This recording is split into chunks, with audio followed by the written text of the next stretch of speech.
네, 안녕하세요. JB입니다. 어제는 장 초중반까지 증시와 채권이 꽤 크게 상승을 하다가 장 막판으로 갈수록 상승분을 많이 반납했는데요. 도대체 왜 이렇게 된 건지 알아보고 또 사실상 셧다운에 돌입할 것이라고 보여지는 지금 상황에 주식과 채권의 운명은 어떻게 될지 이야기해 보도록 하겠습니다. 일단 장 초반에 상승을 이끈 건 PCE 수치가 예상치에 부합해서 잘 나왔기 때문이었습니다. 2년 만에 처음으로 3%대에 진입하며 최저치를 기록했고요. 그리고 또 PCE 수치 발표 이후에 월스트리트 저널의 닉 티밀하우스 기자가 현재 코어 인플레 수치 최근 3개월치를 연율로 환산하면 2.2%밖에 나오지 않는다고 전하면서 증시 상승에 더 도움을 주었습니다. 참고로 12개월치를 연율로 환산하면 3.9가 나오고 6개월치를 환산하면 3.0이 나옵니다. 그러니까 확실히 인플레가 둔화 추세라는 게 확인이 되고 있는 부분이죠. 그리고 이와 더불어 뉴욕 연준의 윌리엄스 총재가 추가 금리 인상은 굳이 더 필요 없다는 식으로 비둘기파적인 발언을 해주었습니다. 그 전날 굴스비 총재도 상당히 비둘기파적인 발언을 해준 것에 이어 윌리엄스 총재도 비둘기파적인 발언을 내면서 증시와 채권에 도움을 준 부분이 있습니다. 자, 그런데 시간이 갈수록 좋았던 상승분을 거의 다 반납을 했는데요. 이건 왜 그러냐면요. 결국 셧다운이 발생할 거라는 게 기정사실화되면서 시장이 불안함을 느끼고 매도세가 이어진 것으로 보입니다. 일단 지금 공화당과 민주당의 입장 차이가 너무 커요. 하원의 공화당과 상원의 민주당에서 서로의 예산안에 대한 표결이 진행 자체가 안 되고 있습니다. 그리고 이번엔 공화당 내 강경파인 프리덤 코커스가 지난번 부채 한도 협상 때보다도 더 심한 강도로 케빈 메카시를 압박하고 있어서 하루 남은 현 시점에 간극을 줄일 수는 없을 것 같습니다. 자, 그럼 결국 우리 입장에서 중요한 건 셧다운이 발생했을 시 어떻게 될까 하는 부분이잖아요. 이와 관련해서 CT에서 내놓은 자료가 있는데요. 과거에 셧다운이 발생했을 때 어땠는지부터 좀 살펴보자면요. 우선 단기간의 셧다운은 거의 영향이 없습니다. 그러니까 뭐 5일 미만 막 이런 식으로 짧게 셧다운이 발생했던 경우는 시장에 미치는 영향이 미미했고요. 근데 이제 길게 셧다운이 이어질 경우 평균적으로 23일 이상일 때는 셧다운 발생 이전에 주식 매도세가 좀 있었습니다. 하지만 셧다운 이후 10일 정도가 지나면 오히려 그 전보다도 더 상승을 해줬다고 합니다. 자, 그런데 이건 이제 과거의 경우고요. 개인적인 생각엔 이번엔 전체적인 상황이 과거에 벌어졌던 셧다운 때와는 너무나 많이 다르다고 생각을 하는데요. 우선 이번 같은 경우엔 셧다운 이전까지 주식 매도세가 발생했다고 보긴 힘들다고 생각합니다. 최근에 주식의 하락세가 강했다고는 하지만 이건 인플레에 대한 우려 때문이지 셧다운 이슈로 이렇게까지 하락한 건 아니거든요. 그래서 과거처럼 셧다운 발생 이전에는 주식이 하락하고 그 이후에는 또 상승하는 이런 패턴을 기대하기엔 좀 무리가 있고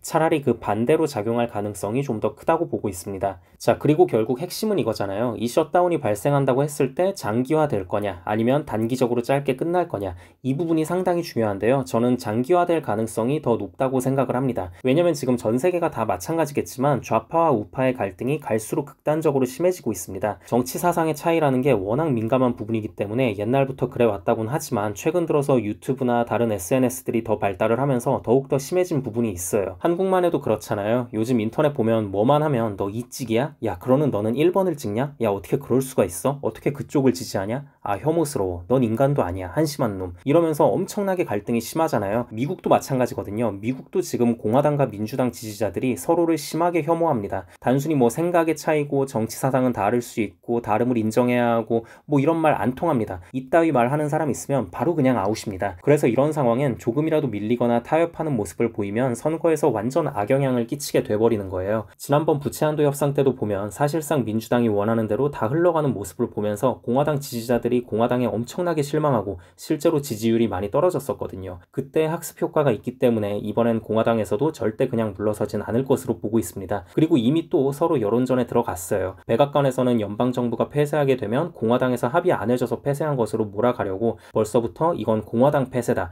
뭐 이렇게 프레임을 씌우고 있거든요. 그리고 이것 때문에 공화당 지지자들은 더 열받아 하고 있는 상황입니다. 아니, 바이든이랑 민주당 지들이 예산 관리 제대로 못하고 돈 막 써대서 이 사단이 난 거면서 왜 이제 와서 또 우리 탓을 하냐는 식으로요. 그리고 또 공화당 입장에선 이번엔 배짱 플레이를 해볼 만한 게 트럼프 지지율이 갈수록 높아지고 있거든요. 결국 바이든을 넘어섰어요. 예전만 해도 트럼프라고 하면 막 인종차별주의자, 극우주의자, 돈밖에 모르는 인간, 막말, 욕설만 하는 인간, PC주의를 안 좋게 바라보는 나쁜 대통령 뭐 이런 식으로 이미지를 좌파 언론들에서 많이 씌웠고 그 부분이 상당히 먹혀 들어갔었는데요. 근데 이제는 젊은 사람들 중심으로도 야, 막말이 아니라 그냥 시원시원하게 말한 것뿐이잖아. 외교도 잘해서 사우디 주무르면서 기름값도 안정감 있게 유지했고 덕분에 물가도 지금보다는 훨씬 더 안정적이었고 사업가 출신이라 돈밖에 모른다곤 하지만 자국민 입장에선 이보다 좋은 대통령이 어딨어. 오히려 현실적이었던 거잖아. 그리고 요즘 PC주의자들 말도 안 되는 걸로 우겨대고 설쳐대는 거 보기 짜증나 죽겠는데 트럼프가 속 시원하게 비판도 잘했지 라는 식으로 간단하게 요약하자면 말은 좀 좀 험하게 하지만 능력 하나는 최고,